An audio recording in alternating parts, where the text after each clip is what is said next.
Yom Tov. Good day. It's that Messianic moment time with yours truly, Stephen Bruck, on the 17th day of August, 2018. But before we start, some administrative stuff. Next month is September, and guess what? My newest book, Parashah Shoftim, a commentary on every single Parsha in the Torah, and it will be ready, I'm hoping, around the end of September. So keep an eye out. Watch my website, MessianicMoment.com. Of course, you know that because you're here. And take a look at it. And hopefully you'll be able to buy it as soon as it's available. I am going to offer some special deals on a Kickstarter account. When I have that ready, I'll let you know how to get there. And other administrative items, of course, obviously, please subscribe. Go to the right side, click on subscribe button. If you're on the YouTube channel, the lower right-hand corner, that little Messianic Moment icon, subscribe there. But again, if you're on YouTube, that's my YouTube channel. Go over to the MessianicMoment.com and subscribe there too, because I don't always do a video. And you would not want to miss anything I say, right? Oy. And I thank you also for being here. I really do appreciate your being here. I appreciate comments. Sometimes they come up on the Facebook where I'm sharing it out to discussion groups. That's a great place to comment. I would appreciate it also if you would comment on the website so people that may not be in that discussion group can share your comments. And always, when you make a comment, be nice, even if you disagree, which is fine because it's a drash. All right, so let's get into today's Parsha. And in the previous Parsha, God reminded the people about the holy days, which in Hebrew is called the Moedim, that they are to observe when they are in the Promised Land. Now God's telling them to appoint judges in all their cities who judge rightly. In fact, right at the beginning, Deuteronomy 16:20, God says, Justice shalt thou follow, that thou mayest live and inherit the land which the Lord thy God giveth thee.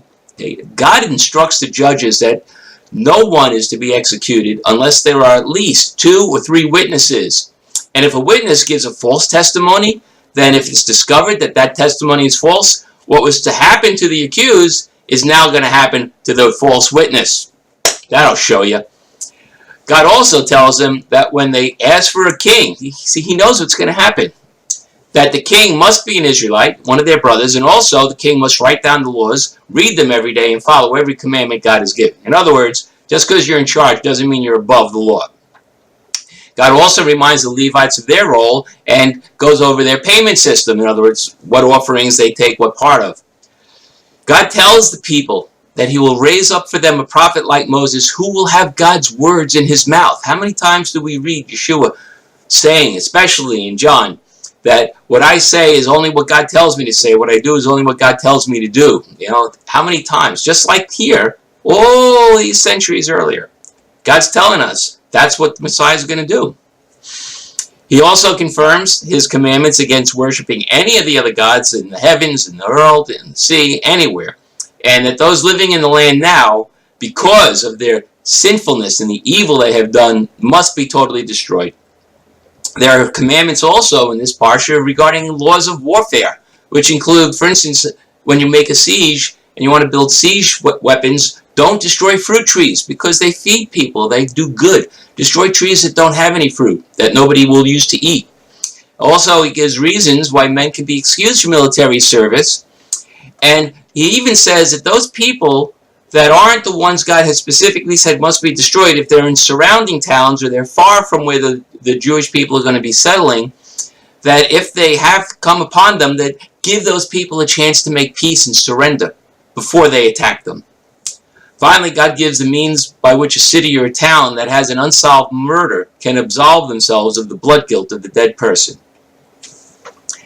Now, I've seen people ask questions, and I think it's a valid question. For instance, when we talk about justice, how can there be justice if the Canaanites were to be totally destroyed? Men, women, children, women who are not virgins, young males, to be slaughtered, along also many times with their animals as well. This is justice. Yeah. On the other hand, causing the sin of a false witness to fall on his own head and requiring more than just one witness in a case of capital punishment certainly is a just and fair system. Many times we read how it says matters should be investigated thoroughly. So here we have total destruction of a people with no chance for survival, and now on the other hand we have make peace with people if they're not right there where you're going to live, or make sure you have multiple witnesses and everything's. How do we reconcile these apparently opposite decrees? Well, we do so by remembering one of the most basic and repetitious of all God's commandments to his people. They are to be holy as he is holy. That means not even a trace amount of sin should be found anywhere in their camps, their towns, cities, or even within their homes, especially within their homes. So keeping animals that they capture from peoples that may be unclean, like they could have, obviously the Jews aren't going to keep herds of swine, or these animals many times were devoted to another god, one of the Semitic gods, that would just be wrong. That would be keeping something sinful and unclean in their midst. And allowing those who God has judged to death for their sinful, unrepentant pagan religions and their type of worship, well, leaving them alone would be sinful and rebellious. And having them living there would lead the people of God into sin. Now, we saw that happen already in Numbers 25, when the Moabite women enticed the Israelite men into sin, and Pinchas had to stop the plague. We saw that. And we know, from having read the Bible already, that it happens again, even to Solomon. So these regulations about keeping any form of sin out of the camp, which can be expanded actually to mean out of the lives of people of God, was absolutely necessary to maintain the holiness of God's chosen people. And remember, these were a people that were to be priests to the world. That's Exodus 19:6. God says to Moses, "These will be a nation of priests for me to the world." So everything they did every day must be designed to avoid sin. And although it seems cruel to us today, in those days, total destruction of a conquered peoples, that was standard. That was par for the course. The fact that God said people who are not directly on the holy hit list could be allowed to live if they surrendered, that's a demonstration of the compassion and fairness that God has for all people. On the other hand, the complete destruction of a sinful people that are unrepentant is a demonstration of the awesomeness of God's judgments. Now, Micah 6:8 tells us that what God wants from men, from people, is justice, mercy, and walk humbly with God. Well, we can't walk anywhere near God, let alone with him, if we are sinful, right? And you notice, justice was the very first thing God had Micah tell the people was what he wanted of them. Justice, then mercy, and finally, to walk humbly with God. It seems that if you are just and merciful, you're going to probably be able to walk humbly with your God. Now, to the Jewish mindset, justice is an important and holy thing that encompasses a lot more than just hearing both sides of a story. Now, compared to, let's say, the Greek idea of justice, which is what under Plato's definition, very simply, Plato sees it as a harmonious social arrangement. In other words, it confirms, actually, the separation of human rights, in that slaves are subservient to their masters and should be content to do so. That's fine. Hey, I'm a slave, I'm subservient, that's it. I have no rights, you do. That's fine. That's the Greek form of justice. The Hebrew form of justice is the opposite. It requires the equality of human rights. Whether you're a slave, or sinful, or just, or tzaddik, a righteous man, every human being is to be treated as a separate personality, as a person with rights. Even a condemned criminal that has been hanged, according to Deuteronomy 21:23, must have his body brought down and buried before sundown. It's a sign of the respect, even for a condemned criminal, the sign of respect of that person as a person, a unique individual with a unique personality. Each of us must respect everyone as a separate human being with rights, even when they're sinning and unrepentant. Justice must be given fairly. No bribes, no special treatment for the poor or for the rich. And there must be multiple witnesses whose witness has to be validated and truthful.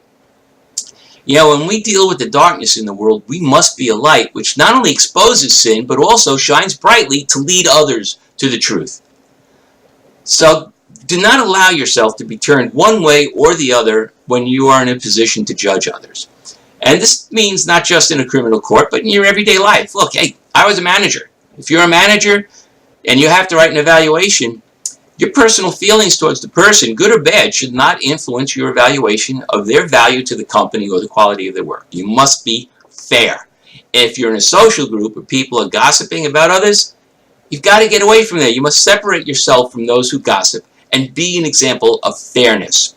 Try not to talk about someone else unless you're complimenting them. You know, when is it okay to talk behind somebody's back? I believe if you're going to pay them a compliment, if you're going to talk well of them. If you have nothing good to say about someone else, then just say nothing. And these are hard things for us to do, you know, as human beings, because we are so full of emotion, which is so easily affected by our iniquity. Justice is something that must be above emotion, above personal desires, and above our own ideas of what should be. Justice must be based on established law and accepted behaviors, whether or not we individually agree with those laws or behaviors. And always, always, justice must be based on the person's rights as a human being, as a child of God. To be holy as God is holy is not easy. And when we have to judge someone else for whatever reasons, maybe the best way to start is to put ourselves in their shoes. Everyone has a right to decide for themselves what they will do and how they will act. And whether that be the judge or the judged, the downside of this is that that right to decide which God gives us is also something that God will hold each of us accountable for. And when you make a decision, or whether you just do what someone else told you to do, God will hold you accountable for it. That should be a very sobering thought. And with that very sobering thought, we're going to end today's message. Again, thanks for listening. Look for my book. Check my website out.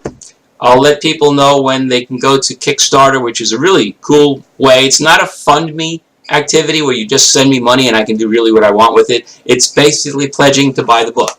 And I have other books and other things, and we're going to have different levels of pledging. So this should be something everybody would be comfortable with in helping me to get this book out.